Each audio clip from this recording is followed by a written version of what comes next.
जय श्री लक्ष्मी नारायण।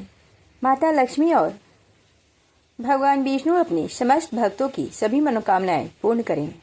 आज हम जानेंगे, श्रवण करेंगे वर्ष 2025 में शरद पूर्णिमा व्रत कथा। इस कथा को पढ़ने या सुनने के बाद ही व्रत पूर्ण होता है। शरद पूर्णिमा पर माँ लक्ष्मी की पूजा की जाती है, व्रत रखा जाता है, उनको दूध से बनी खीर का भोग अर्पित किया जाता है। चंद्रमा की रोशनी में इस खीर को रखने के बाद प्रसाद के रूप में इसे खाया जाता है। शरद पूर्णिमा का व्रत रखने वालों के लिए माँ लक्ष्मी के प्राकट्य की कथा का पाठ करना जरूरी होता है, तभी उनका व्रत पूर्ण माना जाता है।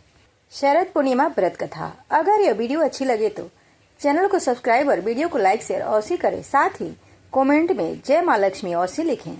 वर्ष 2025 शरद पूर्णिमा का व्रत रखने वाले माँ लक्ष्मी की विधि विधान से पूजा करते हैं। धार्मिक मान्यता है कि आश्विन मास की पूर्णिमा को माँ लक्ष्मी समुद्र मंथन से उत्पत्ति हुई थी।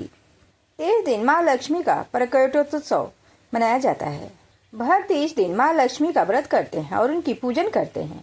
शरद पूर्णिमा का व्रत रखने वालों के लिए माँ लक्ष्मी की उत्पत्ति की कथा का पाठ करना जरूरी होता है, तभी उनका व्रत पूर्ण होता है। शरद पूर्णिमा व्रत कथा। भीष्म जी ने कहा, मुने, मैंने तो सुना था कि लक्ष्मी जी क्षीर सागर से प्रकट हुई, फिर आपने यह कैसे कहा कि वे भृंगु की पत्नी ख्याति के गर्भ से उत्पन्न हुई? पुलस्त जी बोले, राजन, तुमने मुझसे जो प्रश्न किया है उसका उत्तर सुनो। लक्ष्मी जी के जन्म का संबंध समुद्र से है। यह बात तो मैंने भी ब्रह्मा जी के मुख से सुनी है। एक समय की बात है, दैत्यों और दानवों में भारी युद्ध हुआ। दैत्यों और दानवों ने बड़ी भारी सेना लेकर देवताओं पर चढ़ाई की। उस युद्ध में दैत्यों के सामने देवता परास्त हो गए। तब इंद्र आदि संपूर्ण देवता अग्नि को आगे करके ब्रह्मा जी की शरण में गए। वहां उन्होंने अपना सारा हाल ठीक ठाक कह सुनाया। ब्रह्मा जी ने कहा, तुम लोग मेरे साथ भगवान की शरण में चलो। यह कहकर वे संपूर्ण देवताओं को साथ लेकर क्षीर सागर के उत्तर तट पर गए और भगवान वासुदेव को संबोधित करके बोले, विष्णु, शीघ्र उठिए और इन देवताओं का कल्याण कीजिए। आपकी सहायता न मिलने से दानव इन्हें बारंबार परास्त करते हैं। उनके ऐसा कहने पर कमल के समान नेत्र वाले भगवान अंतर्यामी पुरुषोत्तम ने देवताओं के शरीर को अपूर्व अवस्था देखकर कहा, हे देवगण, मैं तुम्हारे तेज की वृद्धि करूंगा। जो मैं उपाय बतलाता हूँ उसे तुम लोग करो। दैत्यों के साथ मिलकर सब प्रकार की औषधियाँ ले आओ और उन्हें क्षीर सागर में डाल दो। फिर मंदराचल को मथाने और वासुकी नाग को रस्सी बनाकर समुद्र का मंथन करते हुए उससे अमृत निकालो। इस कार्य में मैं तुम लोगों की सहायता करूंगा। समुद्र का मंथन करने पर जो अमृत निकलेगा उसका पान करके तुम लोग बलवान और अमर हो जाओगे। देवाधिदेव भगवान ने ऐसा कहने पर संपूर्ण देवता दैत्यों के साथ संधि करके अमृत निकालने के यत्न में लग गए। देव, दानव और दैत्य सब मिलकर सब प्रकार को औषधियां ले आए और उन्हें क्षीर सागर में डालकर मंदराचल के मथाने एवं वासुकी नाग को नेति बनाकर बड़े वेग से मंथन करने लगे। भगवान विष्णु की प्रेरणा से सब देवता एक साथ रहकर वासुकी की पूंछ की ओर हो गए और दैत्यों को उनको वासुकी की सिर की ओर खड़ा कर दिया। भीष्म जी वासुकी के मुख की सांस तथा विषाग्नि से झुलस जाने के कारण सब दैत्य निस्तेज हो गए। क्षीर समुद्र के पीछे में ब्रह्मवेताओं में श्रेष्ठ भगवान ब्रह्मा तथा महातेजस्वी महादेव जी कच्छप रूपधारी श्री विष्णु भगवान की पीठ पर खड़े हो अपनी भुजाओं से कमल की भांति मंदराचल को पकड़े हुए थे तथा स्वयं भगवान श्री हरि कूर्म रूप धारण करके क्षीर सागर के भीतर देवताओं और दैत्यों के बीच में स्थित थे। वे मंदराचल को अपनी पीठ पर लिए डूबने से बचाते थे। तदंतर जब देवता और दानवों ने क्षीर समुद्र का मंथन आरंभ किया तब पहले पहल उसे देव पूजित सुरभि कामधेनु का आविर्भाव हुआ, जो भविष्य घी दूध की उत्पत्ति का स्थान मानी गई। तत्पश्चात वारुणी देवी प्रकट हुई, जिसके मद भरे नेत्र घूम रहे थे। वह पग पग पर लड़खड़ाती चलती थी। उसे अपवित्र मानकर देवताओं ने त्याग दिया। तब वह असुरों के पास जाकर बोली, दानव, मैं बल प्रदान करने वाली देवी हूँ, तुम मुझसे ग्रहण करो। दैत्यों ने उन्हें ग्रहण कर लिया। इसके बाद पुनः मंथन आरंभ होने पर पराजित होने का डर दानवों को सताने लगा।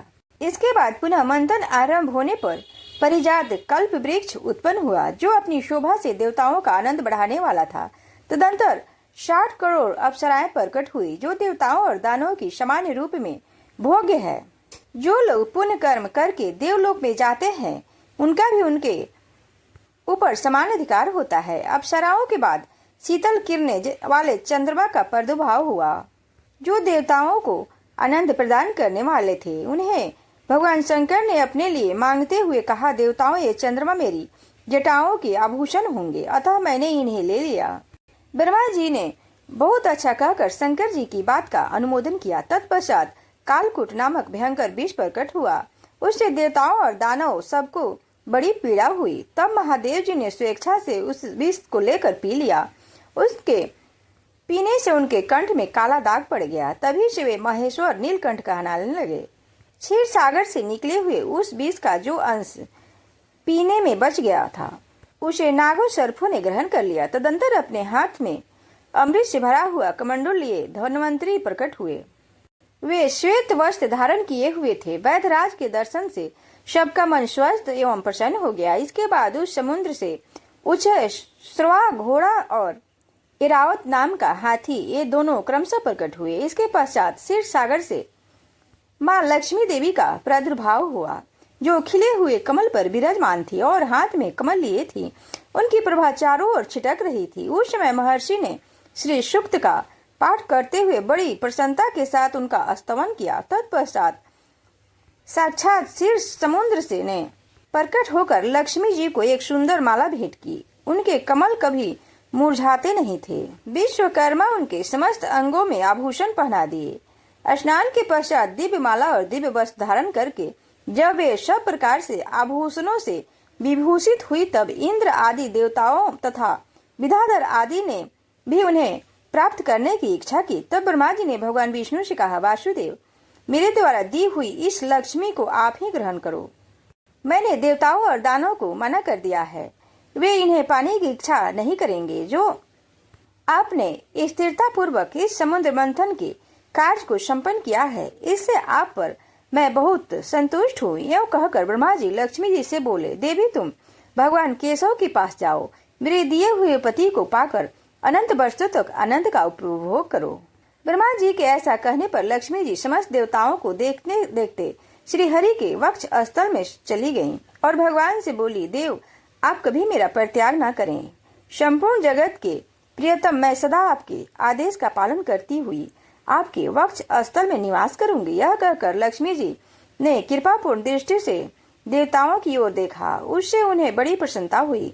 इधर लक्ष्मी जी के परित्यक्त होने पर देवताओं का उद्योग हुआ। उन्होंने झपट कर धन्वंतरी को हाथ से अमृत का पात्र छीन लिया। तब विष्णु भगवान ने माया से सुंदर स्त्री का रूप धारण करके दैत्यों को लुभाया और उनके निकट जाकर कहा, यह अमृत का कमंडलू मुझे दे दो।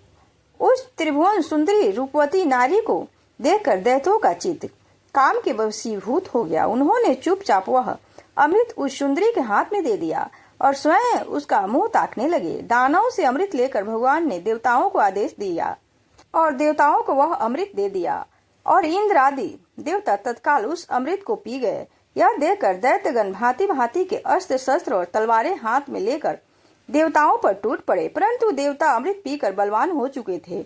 उन्होंने दैत्य सेना को परास्त किया। देवताओं की मार पड़ने पर दैत्यों ने भागकर चारों दिशाओं की शरण ली और कितने ही पताल में घुस गए। तब संपूर्ण देवता आनंदमय मन से शंख चक्र और गदा धारण करने वाले भगवान विष्णु को प्रणाम करके स्वर्ग लोक को चले गए। तब से सूर्य देव की प्रभा स्वच्छ हो गई। वे अपने मार्ग से चलने लगे।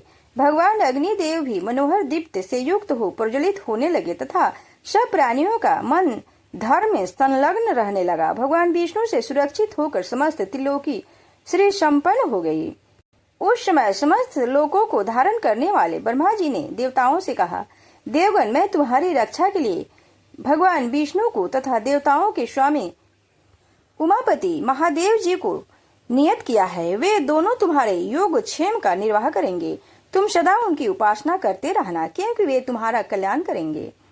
उपासना करने से ये दोनों महानुभाव सदा तुम्हारे क्षेम के साधक और वरदायक होंगे। यूं कहकर भगवान ब्रह्मा अपने धाम को चले गए। उनके जाने के बाद इंद्र ने देवलोक की राह ली। तत्पश्चात श्री हरि और भगवान भोलेनाथ भी अपने अपने धाम बैकुंठ एवं कैलाश में जा पहुंचे। तदंतर देवराज इंद्र तीनों लोकों की रक्षा करने लगे। महाभाग इस प्रकार श्री लक्ष्मी जी क्षीर सागर से प्रकट हुई थीं। शरद पूर्णिमा कोजागरा पूर्णिमा की महत्ता स्कंद पुराण में बताई गई है।